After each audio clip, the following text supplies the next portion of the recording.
Boa noite, meus amigos. Hoje é dia 29 de setembro de 2011. Estamos aqui para comentar a enquete número 4 da página Direito para Concursos lá no Facebook.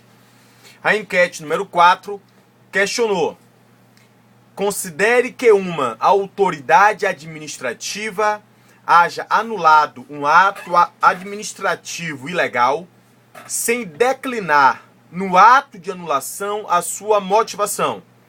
Diante dessa situação, podemos afirmar que o ato anulatório, então as alternativas vão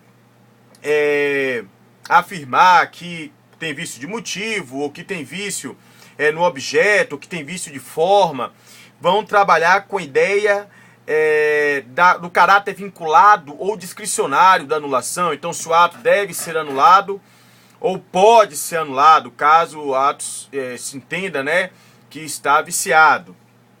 Bom, devemos inicialmente então analisar a questão do princípio da motivação. O princípio da motivação não é um princípio expresso na Constituição Federal. Contudo, existe a obrigatoriedade expressa de motivação dos atos administrativos proferidos pelos tribunais. Isso no artigo 93, inciso 10 da Constituição Federal. E, por sua vez, o artigo 129, parágrafo 4º, estende essa obrigatoriedade de motivação para os atos oriundos do Ministério Público. Contudo, para a administração pública como um todo, não há na Constituição Federal uma obrigatoriedade expressa. Contudo, na Lei do Processo Administrativo Federal, Lei 9784/99, no seu artigo 2º caput, o princípio da motivação está expresso, está positivado. A doutrina e a jurisprudência têm se posicionado no sentido de que a motivação é obrigatória para todo e qualquer ato, seja ato vinculado, seja ato discricionário, meus amigos. Ato discricionário ou vinculado. Inclusive, o Supremo Tribunal Federal, já em 1974, no julgamento do mandado de segurança 212, dizia que, em princípio, o ato administrativo deve ser motivado. Da mesma forma, o Superior Tribunal de Justiça, no RMS 15459, julgado no ano de 2005, disse que, consoante a jurisprudência de vanguarda e a doutrina praticamente uníssona, nesse sentido, todos os atos administrativos, mormente os classificados como discricionários, dependem de motivação como requisito indispensável de validade. Então, portanto, a orientação mais segura é que a motivação é a regra. Contra este posicionamento, nós temos o professor José dos Santos Carvalho Filho, que entende que a motivação só será obrigatória quando houver norma legal expressa nesse sentido. É posição minoritária. Em termos de prova de concurso, é mais seguro adotar-se o entendimento de que a motivação é obrigatória para todo e qualquer ato administrativo, seja ele vinculado ou discricionário. Há exceções clássicas ao princípio da motivação, talvez a maior delas, a da exoneração de servidor ocupante de cargo ad nutum, demissível à vontade, demissível livremente, ou seja, os cargos de confiança e os cargos em comissão. A exigência de motivação para o professor Diogo de Figueiredo Moreira Neto decorre da própria cláusula do devido processo legal, inserida na Constituição Federal no artigo 5º, inciso 54. Bom, a questão a ser analisada, portanto, é se neste ato de anulação a motivação era ou não obrigatória. Ora, como já dissemos aqui, em regra a motivação é obrigatória. Então, portanto, este ato deveria sim ser motivado. E em apoio ainda a esta afirmação, a Lei 9784, mais uma vez, no seu artigo 50, inciso 8, diz expressamente que os atos que importem anulação, revogação, convalidação e suspensão de outros atos administrativos devem ser necessariamente motivados. Então, portanto, não há dúvida de que este ato de anulação deveria sim ser motivado. E a ausência de motivação foi uma falha.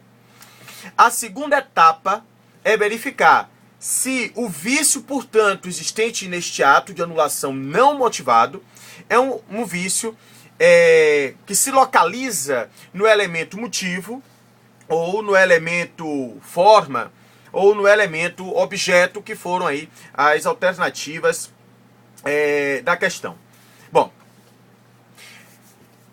é um tema que não é tão explorado pela doutrina, mas nós podemos citar aqui a Patrícia Noara, o Celso Antônio Bandeira de Melo, o José dos Santos Carvalho Filho e o Antônio Carlos de Araújo Sintra, no sentido de que a ausência de motivação ou a falha na motivação pode gerar vício de forma. O professor Celso Antônio é mais específico nesse sentido, porque o Celso Antônio afirma que a motivação é um requisito formalístico do ato. Portanto, da formalização do ato administrativo a motivação, e que, de acordo com José de Santos Carvalho Filho, consiste na explanação dos motivos dentro do texto do ato. Portanto, então, não confundimos também a motivação com o motivo. Motivos são os pressupostos de fato e de direito, que autorizam ou determinam a edição de um ato. A motivação é você dizer o motivo.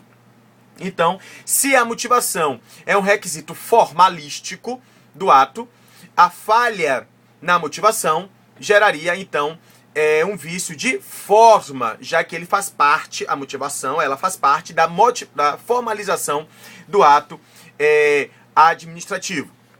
O José de Santos Carvalho Filho, por sua vez, tem lição expressa no sentido de que a ausência de motivação, quando legalmente exigível, pode caracterizar, sim, vício de forma. A professora Patrícia Noara, na mesma linha, de que o vício de motivação se enquadra dentro dos vícios de forma. Então, eu tenho, inclusive, mais duas questões aqui da Carlos Chagas, uma de 2005, que também explorou o tema, Juiz do Trabalho de 2005, onde se questionou a falta de motivação que fosse legalmente exigível de um ato administrativo caracteriza, resposta, vício de forma. E em 2007, também FCC, concurso para auditor fiscal municipal de São Paulo, a ausência de motivação em um ato administrativo que devesse ser motivado caracteriza o vício conhecido como, mais uma vez, vício de forma. Então, portanto, a resposta da questão é letra B. O ato contém vício de forma e deve ser anulado. Deve e não pode, porque, em regra, a anulação é obrigatória. É a regra, porque existe a figura da convalidação a ser tratada aqui em outras oportunidades. Mas, em regra, portanto, a anulação tem esse caráter vinculado. Então, portanto, deve o ato ser anulado por vício de forma. Como sempre, gostaria de agradecer aqui nos comentários, a participação de todos e nos comentários, agradecimentos a Yane Moura, Fabi Maria, Natália Pimenta, Fernanda Viana, Fernanda Salgado, Carol Perrone, Thaís Araújo e Viviane Pinheiro. Então é isso, meus amigos, até o nosso próximo encontro. E um abraço a todos.